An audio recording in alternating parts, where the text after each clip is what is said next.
how do we feel about the outfit? Does the outfit match? So hello my internet friends, it is I, Jay. I am back. I am very excited because I am finally going to be pursuing what this whole dang channel was started for. We are going to be revisiting one of the books of my youth. In light of the romantic season, we're going with a chick lit book, a teen romance, so to speak. A girly book, roll eye emoji. There are a couple to choose from, but I felt like the one that I would have the most vocal feelings about was this one. Secrets of My Hollywood Life by Caitlin. I know her name's Caitlin. Okay, her name's not Caitlin. Take two. Secrets of My Hollywood Life by Jen Kalanita. So Secrets of My Hollywood Life follows an actress, a teen actress named, I think her name was Caitlin, not the author. And she's just a glamorous rich gal, but she longs for a normal life. And so she decides to go undercover at a public high school. And naturally at this public high school, she falls in love. And that's the plot, the end. I remember other little tidbits. I remember that Caitlin's co-star was a bitch. I remember quite a bit about her love interest. I wish that this was caught on camera, but one time I was talking about this book with a friend because I've been wanting to reread this for a while, and I was making guesses about what I remembered about the love interest, and I just threw out that I thought his name was Austin because it was the whitest name I could think of, and then I looked it up and I was elated to find out that I was correct. I don't remember liking Austin. I remember thinking it was a little too squeaky clean. And here's the thing, Past J was a bit of a dick when it came to romances. She was a bit of a jerk. Her not like most girls energy was really clouding her judgment when it came to perfectly fine love interests. And 26-year-old me has chilled out. However, I feel in my heart that me and Past J align on Austin. So I think that the main draw for me with this book was that the author had said that she worked in Hollywood, and so she had some behind the scenes tidbits that she could sprinkle in to make this narrative more realistic. And while at the time I wasn't particularly interested in Hollywood, the thought of getting a peek at this exclusive world was intriguing to me, so I decided to read it. Also, as a 26-year-old, I had briefly lived in Hollywood, and while I wouldn't have the industry knowledge that this author has, I am curious to see if there's any fun facts that I also know. I'm curious to see if there's any fun facts that I have picked up from my brief time in Hollywood. Okay. All right. Okay, cut to obligatory uncomfortable vlogging position.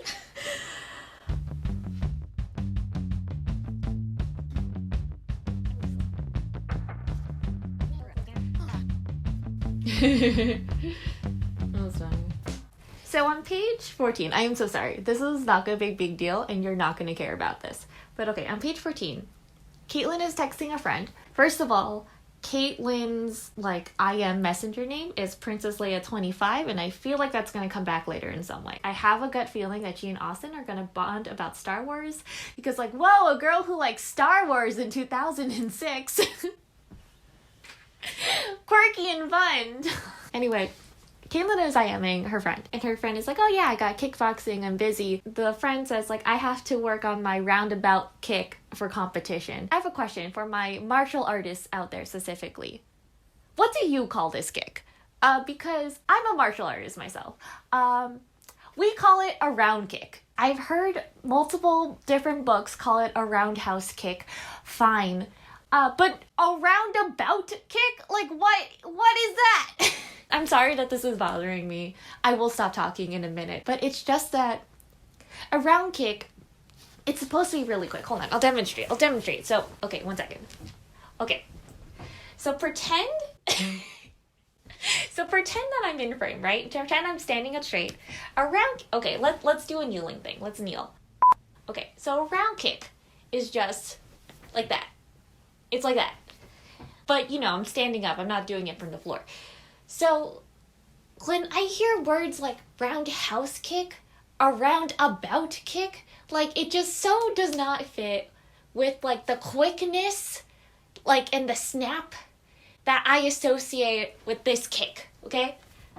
This kick is so fast that you're done with it before you can even get to the about part. Like, I'm sorry, I am done. Thank you for going on this tangent with me. Back to the reading. Okay, you know what, since we're here, I just wanted to, like, kind of give, like, a brief recap of what has happened so far. Nothing much, really. But we did meet, like, the main characters, our main players so far in this tale.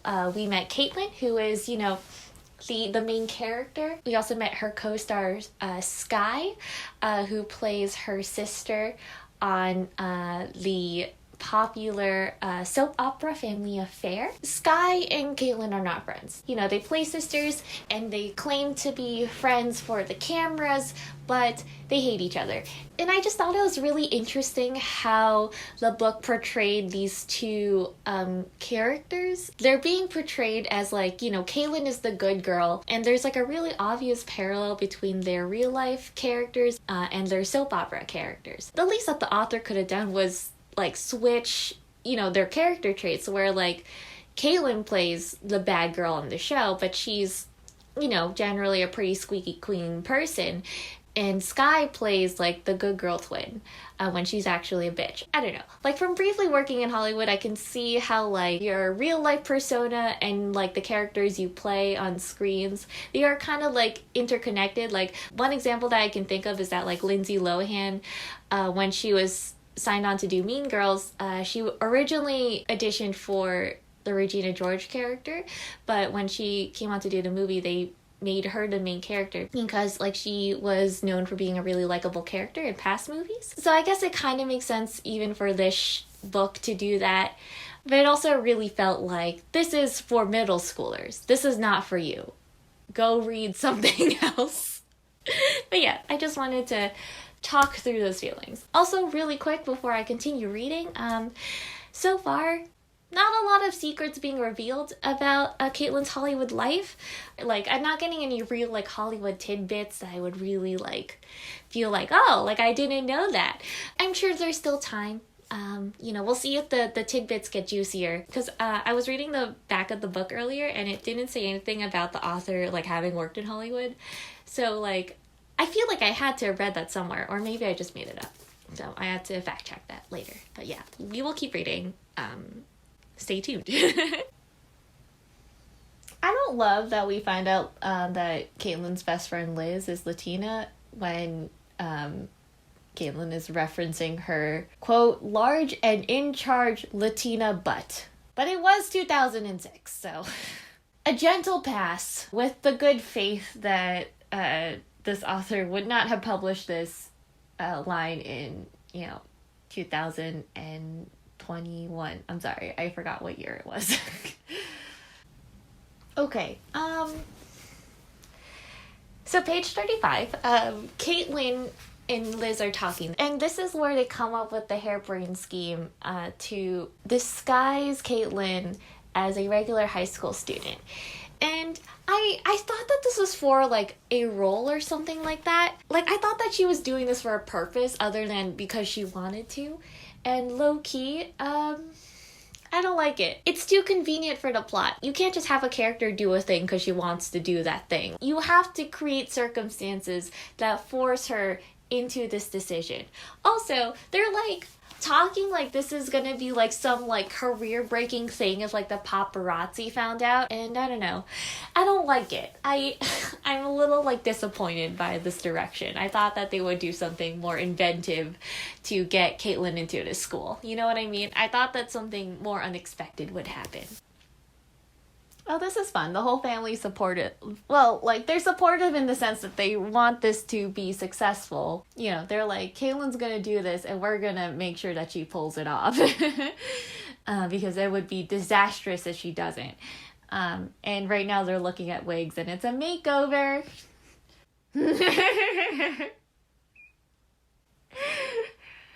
Her hairstylist says, "You look boring." That's cute. I love this make under. It's so fun.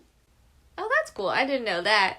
This is a good Hollywood secret. This was a good one. Number 8. A majority of actors' wardrobes is borrowed. I guess like I guess like designers like lend them things for interviews or stuff. I don't know. She didn't elaborate, but I didn't know that, Jen. Thank you. That was a good secret. Even the principal is starstruck. I like it. This principal is just so starstruck. She was just like, "Can I ask you a few quick questions about last week's episode?" And I'm like, "Girl, like, homegirl's gotta get to class, fam." I love it. I'm having a great time. It's very funny. Okay. This is perfect.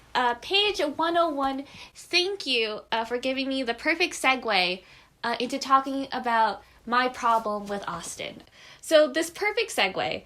Caitlin is, by the way, her fake name, her alias is Rachel in this world. So maybe I might like go back and forth saying that. But like Caitlin is talking to her new friends and she's talking about how Austin and Lori made fun of her. And they're like, "Are you sure that doesn't sound like Austin?" Like Lori definitely, but not Austin.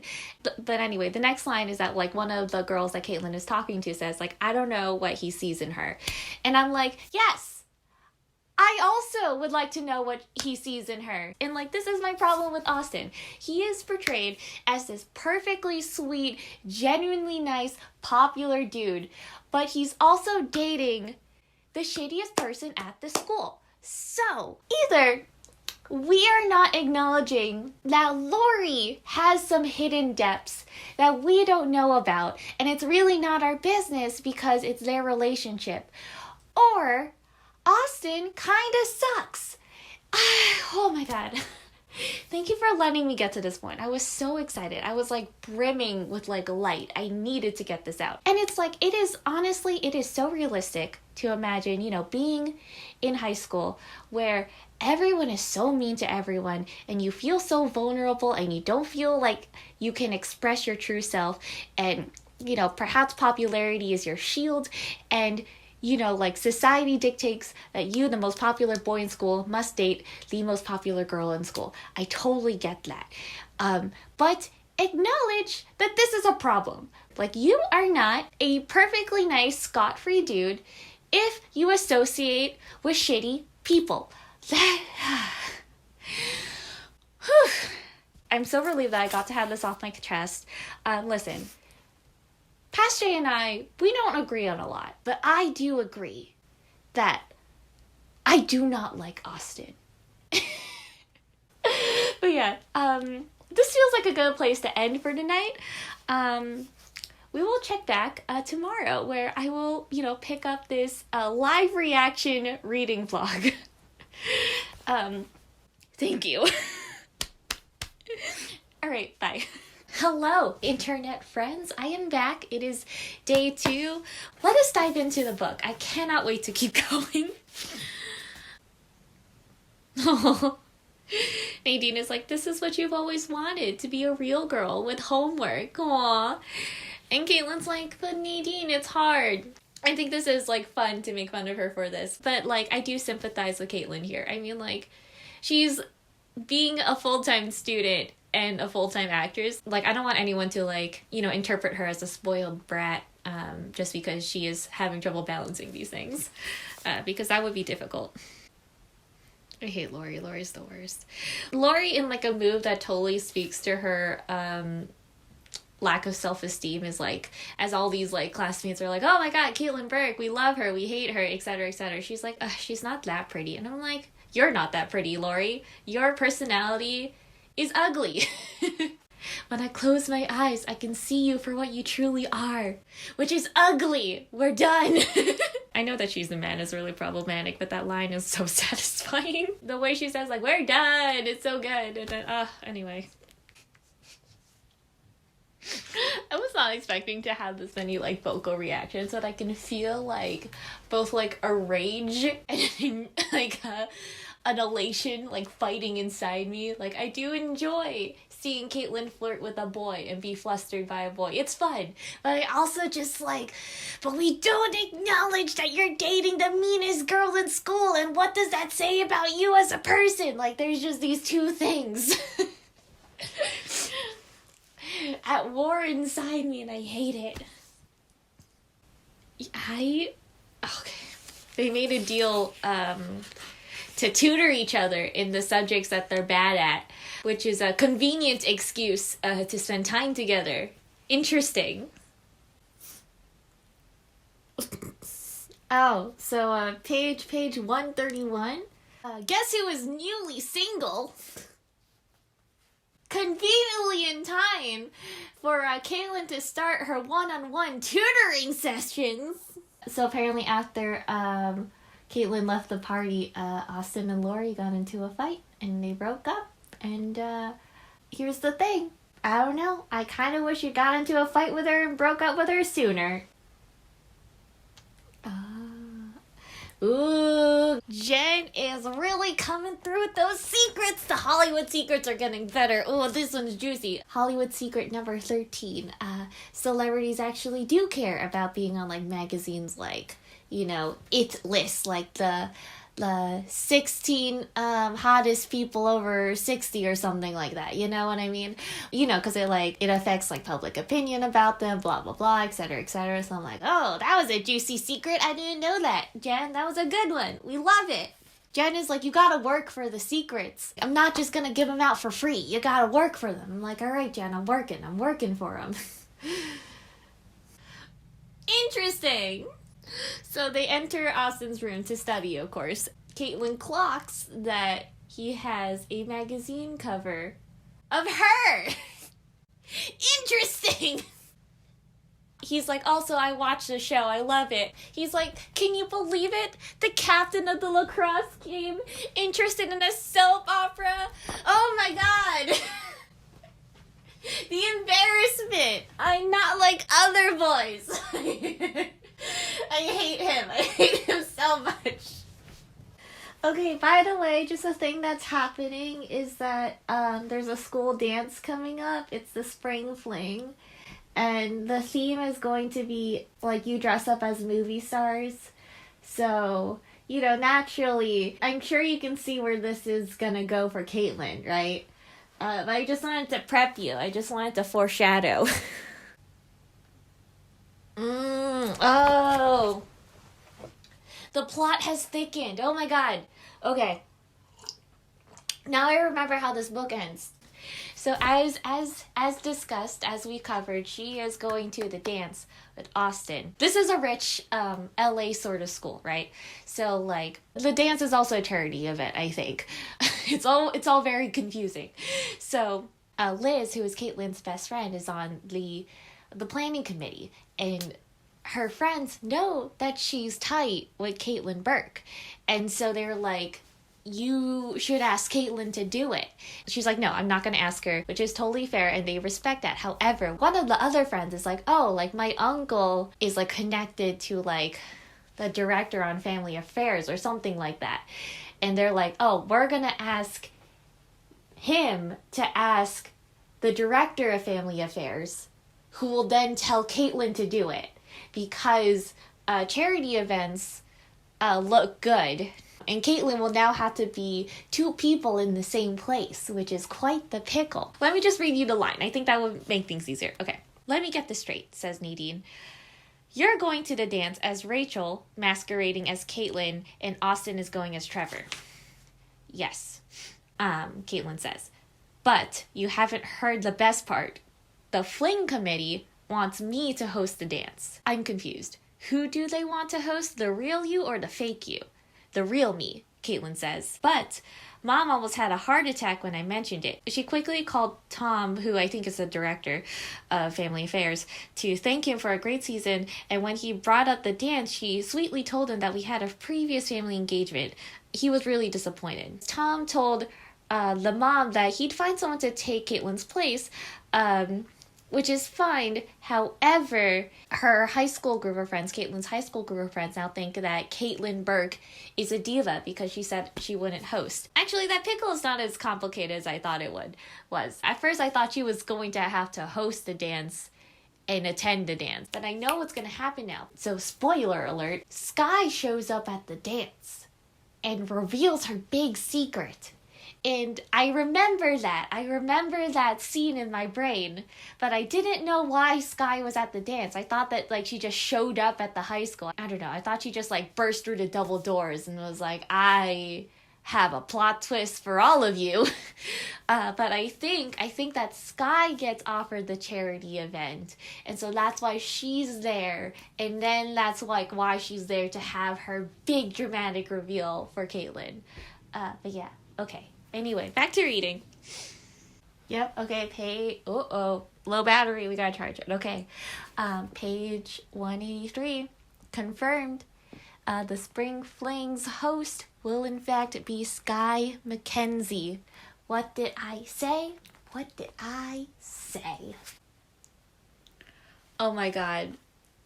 Sky knows. Caitlin is with her friends, her high school friends, and they're in the limo and they're talking about how, like, Sky is so nice. Sky really wanted to do this. You know, Sky has been really involved and has been talking with us personally about this event. We're so excited to have her. And I'm like, girl. And Caitlin's suspicious, but she's not suspicious enough. Caitlin, the shoe's about to fucking drop, Caitlin. Oh my god, Beth is like, oh my god, like, Sky really wanted to meet you. She was asking, like, about you. She asked me all about your accent, what you looked like, and how good of friends we are. Girl, Beth. I know that Beth has no reason to be suspicious, but Caitlin, you need to bounce. Like, you need to get out of here. Oh my god. Oh my god. She knows. I can feel it. In my chest. I'm like, uh-oh. Okay. So this was, this felt very satisfying. This, like, whole, shit hitting the fan felt very satisfying for me, the reader, to watch. I did enjoy it. I have a question, though. I feel like I'm wondering, how big of a deal this would actually be if it happened in real life. Do you know what I mean? Is it really that big of a deal in the grand scheme of things? It's not. I guess it's not. I don't know what Sky is thinking here. It's weird. Like, Sky's spinning this as, like, I'm revealing my co-star, Caitlin. She was like, this is a cry for help. Caitlin is burnt out. She wants to be a normal girl. I think I know what I don't like about this scene. The way this confrontation unfolds makes Sky look bad. Like, because this is embarrassing for Caitlin. It's embarrassing that Caitlin is a famous teen actress and she really just tried to have a Hannah Montana moment. It is embarrassing. However, I think that, like, Sky exposing her, like, in this public way and, like, announcing it to the world is not the way to play it. I think that the way Sky should have planned this was she should have figured out a way for Caitlin to be her own downfall. That's what would have made this moment really work. But, like, you know, for the age that this is marketed towards, honestly, the scene works for the most part.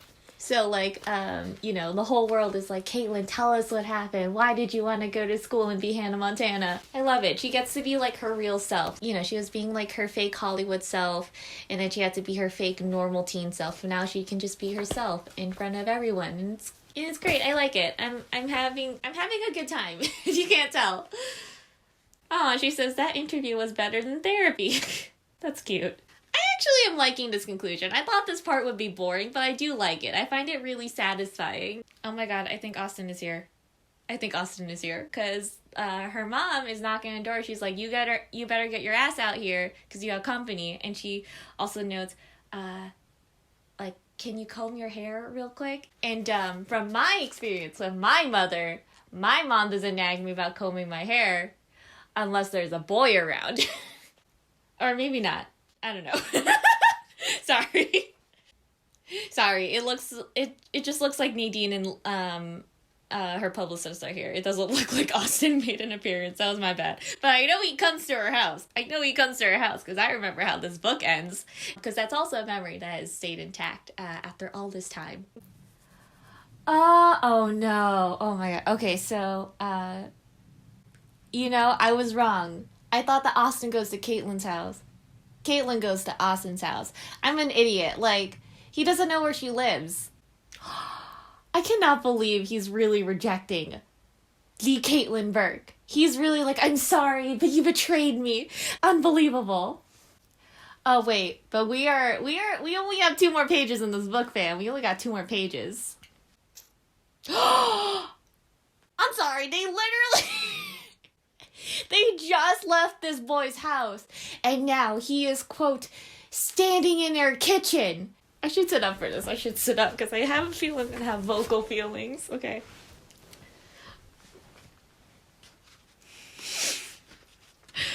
Okay, so everyone's clearing out the room to give him privacy. I knew that he comes to her house. I knew it. I'm sorry. I'm sure that the audio is speaking. So he asked, like, I want to know if you actually liked me or if that was part of your act. And I'm like, oh my god! And she has to say that she likes him. And I'm like, Caitlyn, don't do it. You can do so much better than him. I know that the whole point is that you like a normal guy who doesn't care about you or your status. But I'm also like, he is... one of many, many all-American boys in the world. I'm just saying. Oh no, oh my god. Oh, we're on the last line? She's like, I can't believe, like, what I'm about to do. And she's like, what's that? Like, I'm about to kiss Caitlyn Burke. And I'm like, ah! I'm not gonna lie, that was a good one. That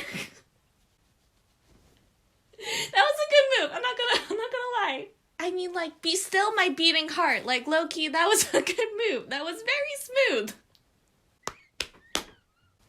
Okay, so we're done. We did it. The book ends with them kissing. It's lovely. I'm sorry if that scream, like, shattered the time-space continuum. What a day, huh? What a night. I guess, like, closing thoughts were that, Babe Band just riding, like, the positive high, but, like, I liked it more than I anticipated. Honestly, I'm really surprised. In my heart, I think this is a 3.5 stars for me. Maybe a 3. I think that story-wise, I thought that the ending was really satisfying. I thought that the whole bit where Caitlyn goes on her kind of public, like, sharing her story, this is why I wanted to go to a regular high school, I found it really satisfying. I don't know, even though, like, those lessons were obvious, I did feel like it was realistic for Caitlyn to have learned them through experience, if that makes sense. Suggestions for how I would tweak it, make it better? Honestly, I feel like with a few tweaks, like, this could be republished in 2022. I feel like we can make it happen.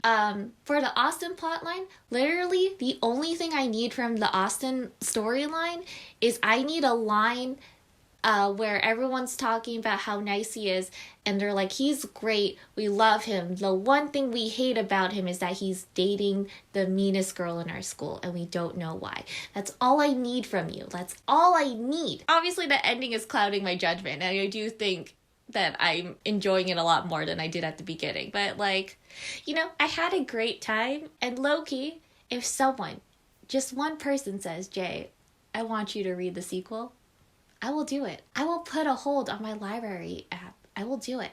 So, just let me know. Okay, what a wrap-up. What a day, what a journey we've had together. Thank you for joining me on this journey. And, as always, thank you so much for watching. I really appreciate you being here. And if you like this video, I might see you in another one. Okay, bye. They call Austin a Chad Michael Murray clone. Honestly, that was that was exactly who I was picturing. I was picturing Chad Michael Murray from the Hilary Duff movie, Cinderella Story. I'm sorry, that laugh was too loud for that moment. I was just surprised. I was caught off guard. And okay. But you're dating the meanest girl in school, Austin! Explain that to me, Austin! I know. Like, he's being so nice and so friendly, but I hate him.